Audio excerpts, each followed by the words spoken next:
Que l'on sonne, que l'on tonne, que l'on redonne, dans toutes les façons, on assomme. Donc, Maître Sakho, merci beaucoup, Maître Bassirou Sakho, d'avoir accepté d'être le parrain de cette manifestation. On remercie également Signe du Futur. Mais sans plus tarder, je vais donner la parole à Père Mbaye Thiam, qui en wolof va nous parler de Maître Bassirou Sakho, un digne fils de la ville de Fatick. Merci. Salaamaaleykum yéen xale yi nga xam ni yéen a dëkk Fatick te doon suñuy doon suñ tiiter nag vraiment parce que tey man boo gisee ma toog salle bi stade ñu ngi may xaar yeneen programme yu bëri may xaar mais nag lii def maa ñor parce que tey ñun yéen lañ yaakaar kon suñu yaakaar tasul parce que tey dina fi gis Papa John xamuma xëy na minuma monsieur Mbaye xam naa ne ay xale lañ parce que kenn ku ci ne bu ma lay gis boobu yaa ngi bootu wala daa nga dox dama la jeg papaam ma ne ko mais ana papa Amadou mu ne ma mu nga Saint-Louis Aline donc xamuma mais man damaa kontaan parce que li sant yàlla laa koy def ndax su ma toogee ngénte ay xale tey ñu taxaw doon ay kilifa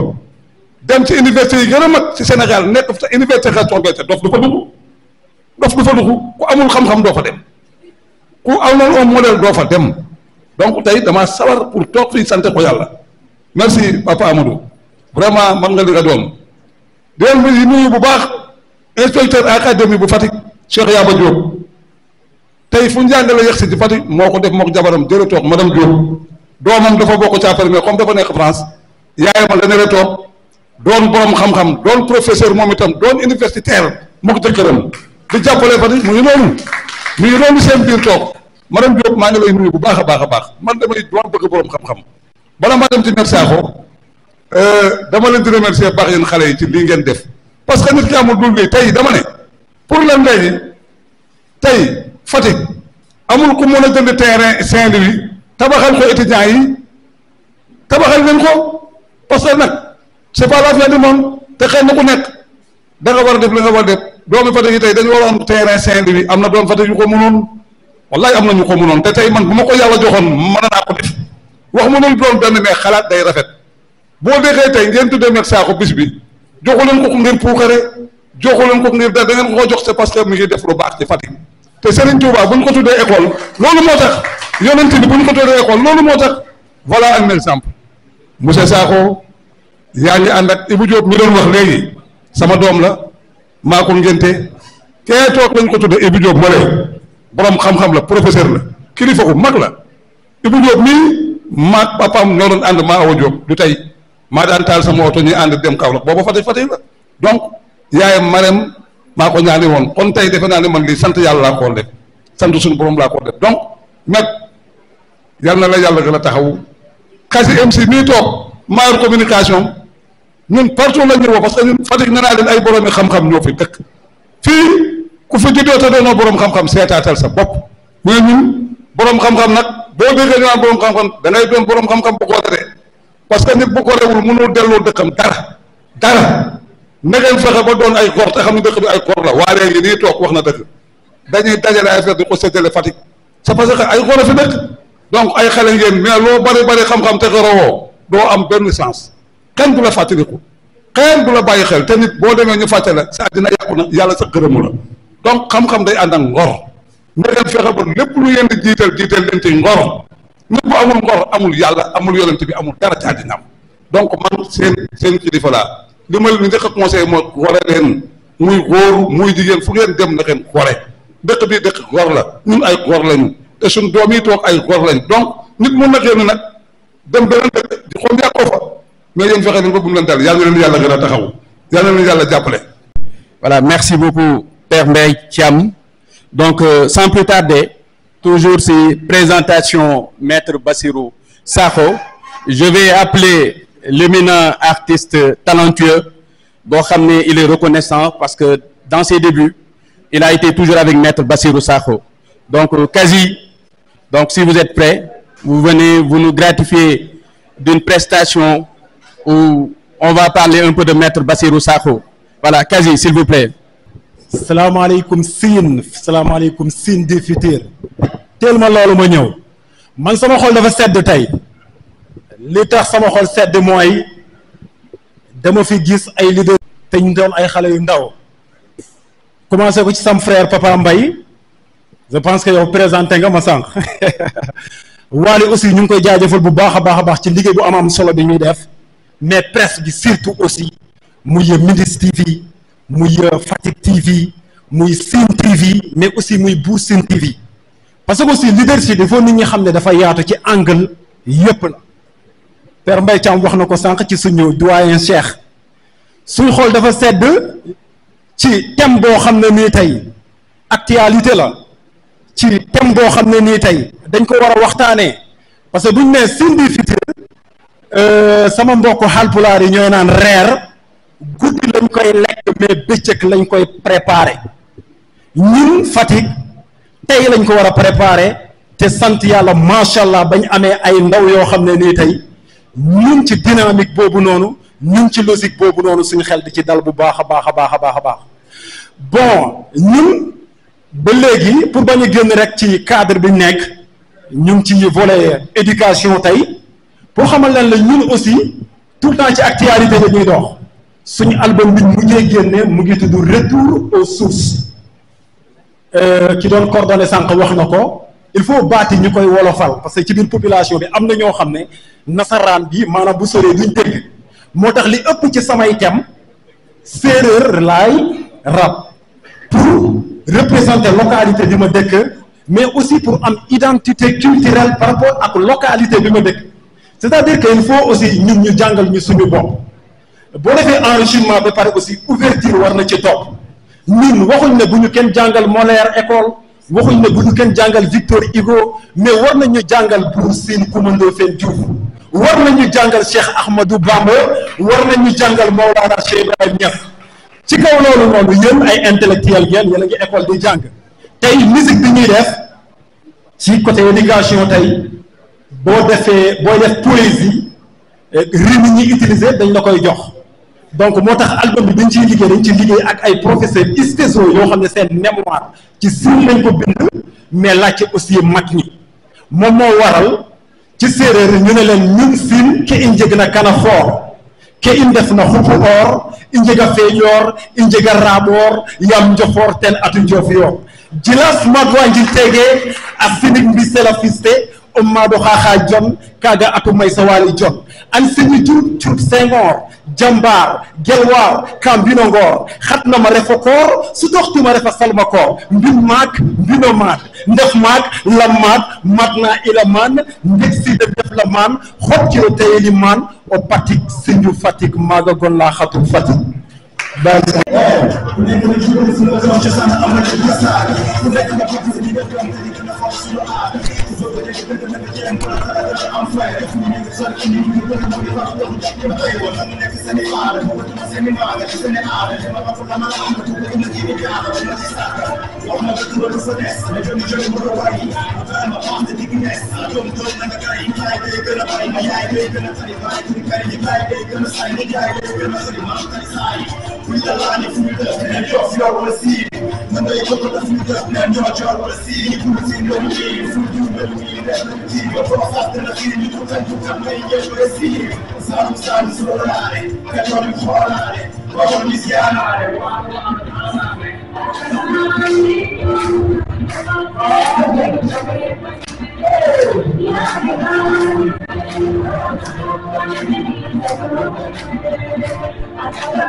Merci beaucoup.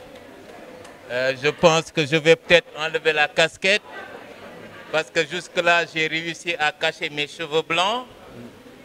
Mais je finirai finalement par l'enlever. J'ai l'habitude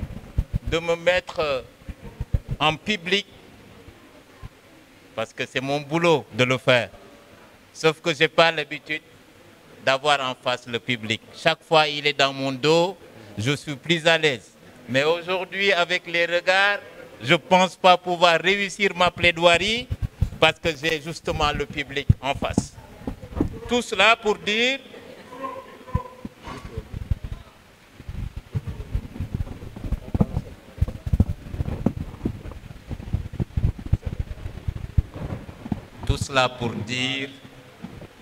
que c'est une joie immense pour moi de rehausser de ma présence cette fête de l'excellence. Parce qu'il s'agit justement de fêter la consécration de tant d'années d'efforts consentis pour pouvoir être désigné comme un bachelier. Monsieur le maire de la ville de Fatick ou son représentant, Monsieur l'inspecteur d'académie ou son représentant, Monsieur l'inspecteur de l'éducation et de la formation ou son représentant, Monsieur le président de SIN du futur, honorables et distingués invités en vos rangs et grades, tout protocole observé. J'ai du mal à leur lire un discours parce que j'ai l'habitude à la barre de balancer les mains, mais je trouve que ce n'est pas assez correct quand on a le public en face. Je me verrai contraint donc de river les yeux sur le papier blanc afin de vous livrer ce qui est dans mon cœur. C'est avec un grand plaisir, chers membres, militants et sympathisants de Fatick Debout qui m'ont accompagné à cette belle cérémonie, un grand plaisir, disais-je, que je prends la parole en cette solennelle circonstance perpétuant une tradition bien établie consistant à marquer le sargal des bacheliers des lycées de la ville de Fatick. Je suis particulièrement sensible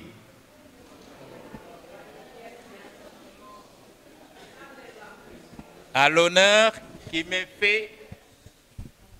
justement d'être choisi comme parrain de cette belle cérémonie. C'est en effet une fierté et avec beaucoup de plaisir que j'ai pris connaissance de la décision des étudiants, sympathisants et membres de SIN du futur de porter leur choix sur ma modeste personne comme parrain. Aussi, soyez-en remerciés pour cette marque d'estime et de reconnaissance. Je considère comme un privilège l'honneur qui m'est ainsi fait et j'en mesure toute la portée. Je pense que ce choix reflète beaucoup plus à travers l'entité et l'homme politique que je représente. Pour beaucoup de Fatickois, ainsi que la volonté des promus à s'engager dans le rayonnement de la ville de Fatick. Aussi, permettez-moi de profiter de cette occasion,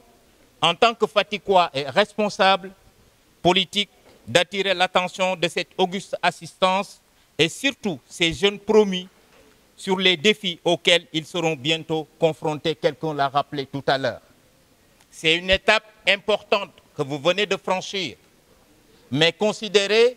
qu'il y a beaucoup plus à faire. On vous attend plus sur le terrain de la persévérance dans ce que vous êtes en train de réussir en tant que bachelier pour enfin, je dirais, faire la fierté de toute une communauté. Vous l'avez déjà fait. Selon les informations du ministère de l'Éducation, Fatick fait partie des régions qui ont le plus de taux de réussite au baccalauréat. Mais les séries scientifiques ne sont pas bien représentées et les indications du bien-être des étudiants de Fatick ne sont guère améliorées. Quelqu'un l'a également rappelé. Mon prédécesseur vous a dit tout à l'heure que j'ai été président de l'Association pour la défense des locataires du Sénégal. Mais j'ai été également président de l'Association des élèves et étudiants de Fatick, ASEF, après avoir rempli les missions de secrétaire général pendant une année. Je connais la vie estudiantine.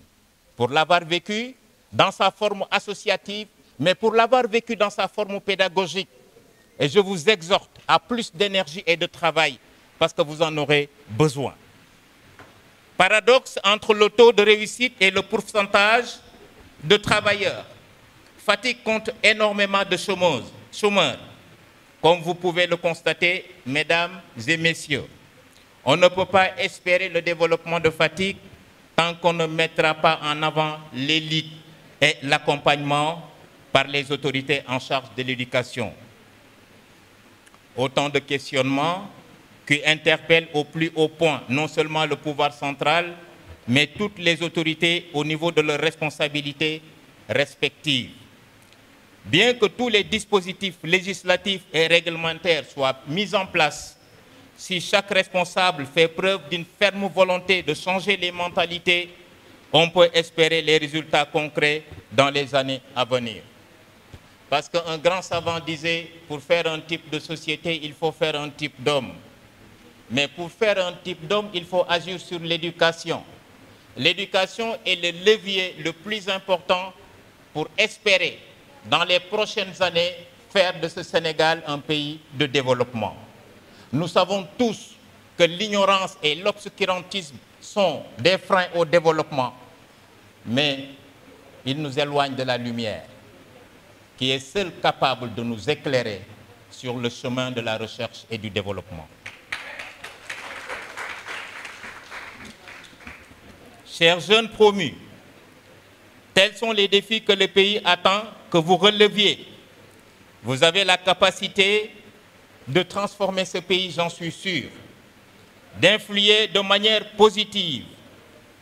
Vous représentez les nouvelles générations qui auront en charge d'apporter une nouvelle culture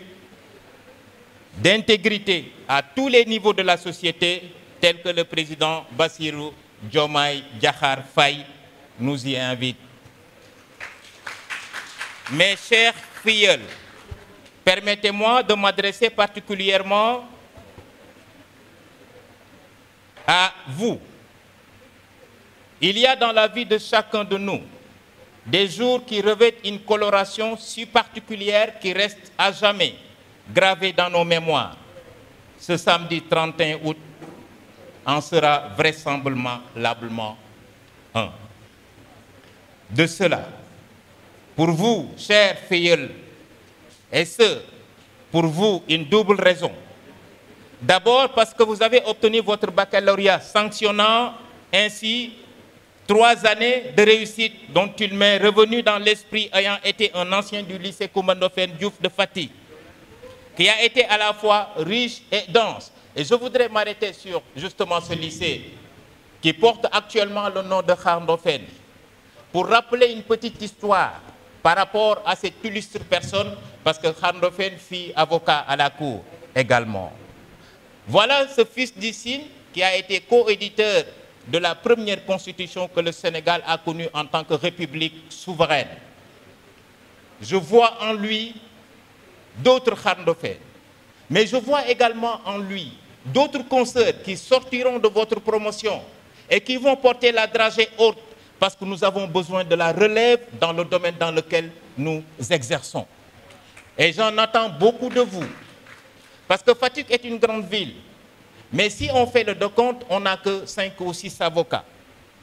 Ou 7, toute l'histoire confondue, aujourd'hui on en est à 5. Pour une communauté aussi importante, je pense que le ratio n'est pas encore atteint. Je vous exhorte à aller travailler à l'université, à arracher les diplômes, à se mettre au concours, qu'ils soient des concours pour entrer dans la magistrature, dans l'avocature ou dans d'autres secteurs d'activité, mais dans des professions qui vous permettront de développer ce leadership tant révélé par votre thème, mais également de faire en sorte que Fatick ne puisse plus manquer de rien. Parce que si des avocats sortent de vous, si des magistrats en sortent,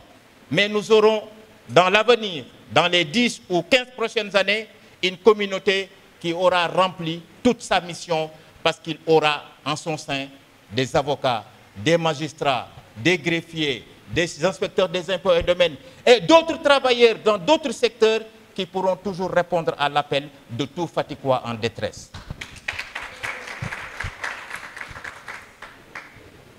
Aussi, comprendriez-vous mon plaisir et mon honneur de vous adresser mes chaleureuses félicitations pour votre succès de plusieurs années de labeur, de persévérance, avec le soutien inconditionnel de vos parents. Quelqu'un l'a rappelé, sans nos parents, nous ne sommes rien. Mais sans nos parents, nous ne pouvons rien faire non plus. Donc, félicitations, encouragement et prières surtout à nos parents qui nous ont tenu la main pendant les moments de pure difficulté pour nous aider à nous relever de nos chutes, pour pouvoir atteindre les objectifs qui nous ont été assignés par ceux-là, mais que nous nous sommes personnellement assignés, parce qu'il arrive des moments de la vie où les choix sont personnels et individuels. Je vous invite, le moment venu, dans le secret de votre conscience, de vous rappeler les efforts que nos parents ont eu à fournir pour nous permettre justement de continuer notre marche si difficile et de pouvoir atteindre les cimes espérées par tant de Fatickois. Je vous exhorte en ces moments de réfléchir et de faire de votre viatique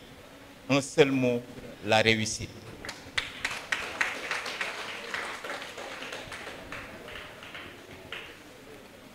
Donc, je disais tout à l'heure, pour votre succès de plusieurs années de labeur, de persévérance, avec le soutien inconditionnel de vos parents, à qui vous devez beaucoup, sinon tout, et que je tiens à féliciter de passage. Si ce moment de joie est intense, il ne faut pas oublier qu'il ne s'agit pas d'une étape de la vie, qu'il ne s'agit que d'une étape de la vie. Le diplôme est important, mais toutefois, le plus important est le secret ou l'outil qui vous permet justement de le réussir. Le diplôme, il est important, mais toutefois, le plus important, je l'ai dit tout à l'heure, c'est de faire en sorte que cette réussite soit un outil de développement pour nous tous. Vous allez quitter le lycée pour l'université, mais il faut savoir que ce parcours s'accompagne de bons choix, je l'ai rappelé tout à l'heure, et de l'endurance. Celle-ci est fortement semée d'embûches. L'université, oui. C'est un cadre de réflexion, de savoir. Mais si vous n'y prenez garde, je dis bien, il peut être l'enfer. Parce que justement, vous êtes libérés de toute attache familiale. Pour certains qui vont s'éloigner de leurs parents, de leur famille, et pour n'avoir qu'un seul allié, la raison. Mais surtout cette volonté inaliénée de vouloir toujours satisfaire ses parents par la réussite. Faites-en de sorte que cela puisse vous guider et guider vos pas. En tout cas, mes prières vont dans ce sens, mais je vous y exhorte également. Je disais tout à l'heure que celle-ci, fortement semée d'embûches, surtout au regard du contexte emblématique de notre pays, et d'un monde débridé. Mais le souligne si bien le philosophe français Régis Debray, où l'échelle des revenus est devenue l'échelle des valeurs. L'échelle des revenus est devenue l'échelle des valeurs. Vous avez le savoir, vous êtes à la quête du savoir, vous êtes à la conquête du savoir. Vous devez, en bandoulière, avoir les valeurs qu'on vous a inculquées depuis vos premiers pas. J'en suis persuadé. Le Fatikois, il est très valeureux. Le Sine en général, il est très valeureux. Parce que c'est le contexte social qui le permet. Nous avons une sociologie de pudeur dans tout ce que nous faisons. Mais également, nous avons des principes qui ont toujours guidé les pas de ceux qui font aujourd'hui la fierté de cette belle communauté. Cher Filleul, je me suis demandé en préparant cette intervention quel message ou conseil j'avais le plus envie de vous donner. Quelle expérience j'avais envie de vous transmettre à la lumière de mon propre parcours professionnel et personnel. Un de nos proverbes dit qu'on ne donne des conseils qu'aux sages. Permettez-moi de vous transmettre 2 conseils. Le premier dont j'ai envie de vous parler est celui de la réussite. Pour réussir dans la vie, ayez le sens de l'ambition, de l'action, de son utilité, car ces qualités vous permettront d'agir, de créer et de développer des projets utiles à la société. Quelqu'un l'a rappelé tout à l'heure et l'a si brillamment rappelé, et leurs personnes en font des illustrations. Pour me répéter, l'échelle des problèmes, j'allais dire, ensuite, ayez l'ambition sur des visions de projets, et l'échelle des projets ou des questions qu'elles visent à traiter, et des transformations qu'elles visent à conduire. Et enfin, pour réussir, il faut de l'engagement, car le plus beau et grand projet, les plus séduisantes stratégies ne sont rien, ou restent de pâles réalisations sans engagement de ceux qui les portent. Il faut de l'engagement. Ça nourrit et ça stimule l'effort. Vous êtes encore dans la force de l'âge. J'ai blanchi depuis lors sous le harnais. Je n'ai plus la force que vous avez. Mais vous faites la fierté et vous nous rendez cette force avec les belles réussites que vous êtes en train de faire. Donc, vous avez la force de l'âge. Alors, ayez de l'audace, du courage et de l'imagination et vous réussirez. Je conclurai avec cette belle parole d'Albert Einstein. N'essayez pas de devenir un homme ou une femme qui a du succès. Essayez de devenir un homme ou une femme qui a de la valeur.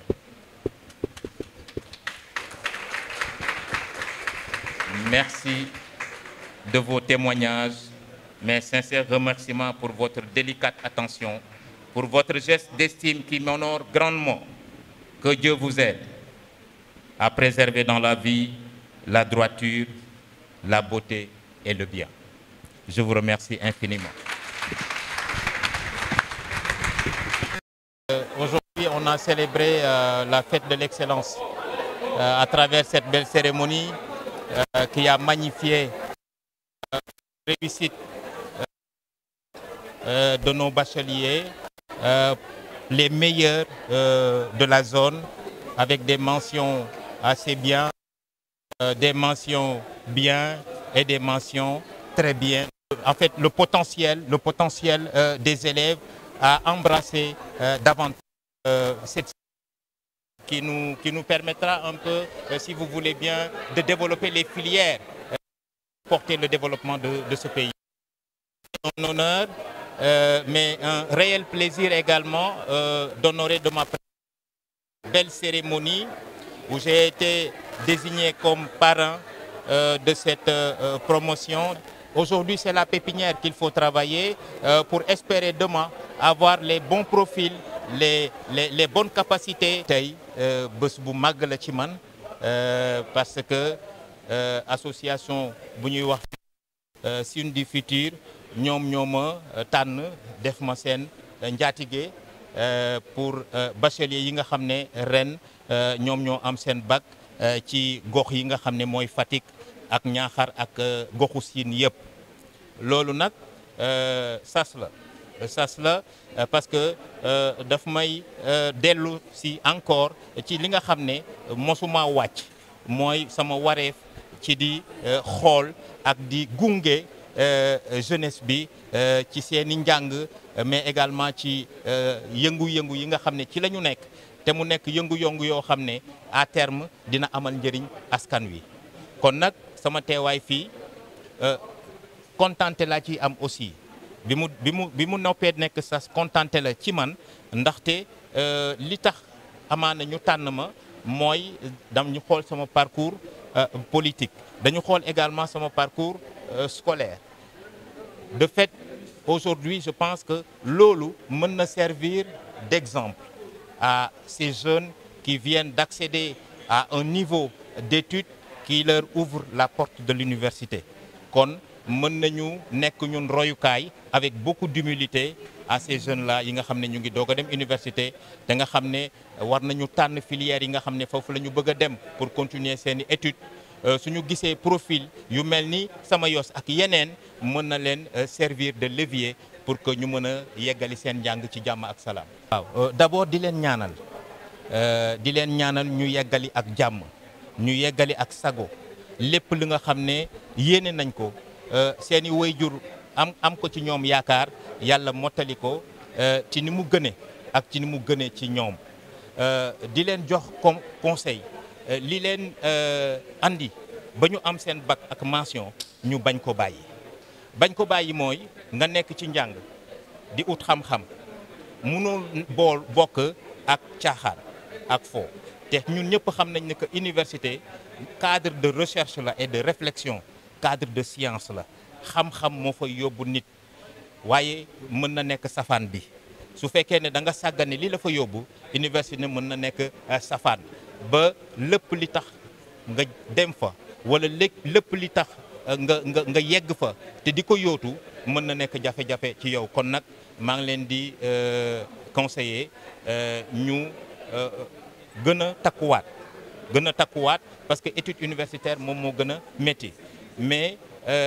pour man effort boobu c'est apprécié différemment pour man métti c'est par rapport au moment parce que bac moom moo gën a métti ci diplôme yëpp ku ko góorgóorlu ba am ko ak mention c'est-à-dire c'est vraiment une particularité yow war nga mën a dem université et à l'aise nga réussir say études supérieures donc maa ngi leen di encourager ci loolu ñu gën góorgóorlu gënu takkuwaat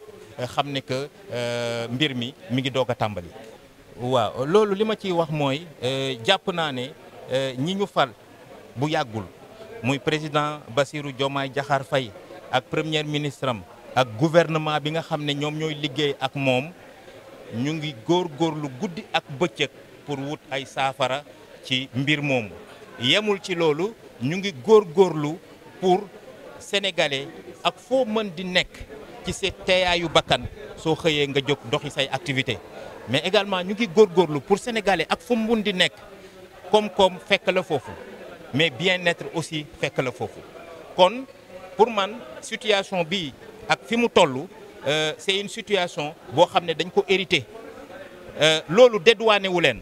du caageen nag amuñu luñ ci war a def wala luñ ci war a wax mais damay expliquer simplement que ne c'est une situation boo xam ne ñoom dañ ko fi fekk di ci liggéey pour wut ay saafara te gis nañ sortie ministre de l'intérieur mais gis nañ également sortie premier ministre muy addu ci loolu wax ne que gouvernement mu ngi ut ay jumtukaay pour que fu sénégalais nekk mu yóbbu fa sécurité parce que je pense que loolu la les raisons nag soo leen di xool da ngay xool ci li ñuy wax maanaam ñàkkum liggéey yu ndaw yi seen ñàkk repère moo tax ñuy jël gaal yi moo tax ñuy verser dans la violence loolu ñàkk liggéey rek moo ko sabab mais yàlla baax na heureusement gis nañ ne que autorités yi seen xëy ak seen gontu yëpp mooy nan la ñuy def ba koom-koom Sénégal nekk fi doomu sénégalais yi mën ko jëriñoo doomu sénégalais ak noo mën di toll ak at yoo mën di am soo amee atul liggéey yi ñu wutal la place boo xam ne di nga fa mën a liggéey pour épanouir. waaw politiquement ñun ci projet bi la ñu nekk su ma nee ci projet bi la ñu nekk mooy man professionnellement déjà ku ma xam ne que bi tolof amee depuis affaire Ousmane Sonko jóguma ci fu ñu jàppee pastefien wala patriote ma yëg ko dinaa sol sama dàll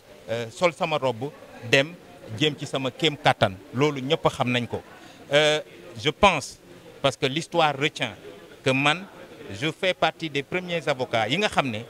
bi ñu posé la question de l'immunité de la levée de l'immunité parlementaire du premier ministre monsieur Ousmane Sonko man àddunaa ci benn télévision boo xam ne dama ci intervenir wax ci sama position ñu jàpp ne dama ànd ak Ousmane Sonko ba loolu xaw na ma jural ay jafe-jafe ci sama wàllu liggéey ni ma ci nekk woon professionnellement noonu laa ci nekkee politiquement parce que élection yi nga xam ne moom lañ mujjee def muy élection législative yi ñun bokkoon nañ ci Yewwi Askan Wi mais yàlla nanguwul ñu génnaat mais lien yooyu dañ leen garder ak ñi nga xam ne ñoom ñooy représenter Pastef les patriotes fii ci dëkk bi donc lien yooyu dañ leen garder au point que bi ñuy dem échéance électorale yi ñu weesu ñun dañu bokkoon ci alliance su Diomaye président am fa poste nag yu ñu fa occupé woon di ko doxal di ko matal ci ndigalu ki nga xam ne moo représenté Pastef fii ci Fatick muy doyen Cheikh Bitèye loolu jóguñu ci ñu ngi ci ba léegi manifestation bi dañ ko def parce que dañu parrainé invité ñu fekk ñu am yeneen activité yoo xam ne ay activité de reboisement la yoo xam ne suñu yeneen militants yi dem nañ ca ñenn ñi ñëw teewe lii parce que tey dañu sagal Fatick debout Fatick debout est toujours avec le Pastef et Fatick debout sera toujours avec le Pastef.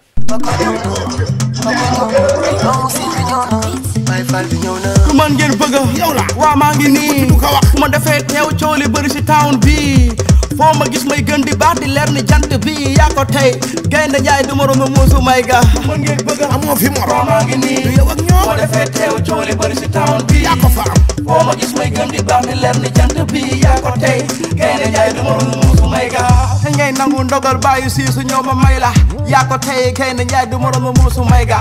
luy tere ma am ndam jàmbaar ci bàyyi li ngir ci yaay ku ma toog ci àndam oh quel sant yàlla kenn du ma teree dem ci ñoom noodu kee du kii fu ma nee jëpp dëkk bi yëngu konku sangoo bayre bukki seen laa fa sukki maa waral coow li seen càppa cooli les lu wees ñëpp a nangu nor ak si teg ci man jantal buroy dina déggee xale yi sooy jee si man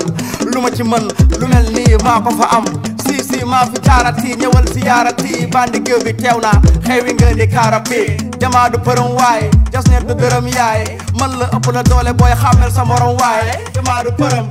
jas neer du dërëm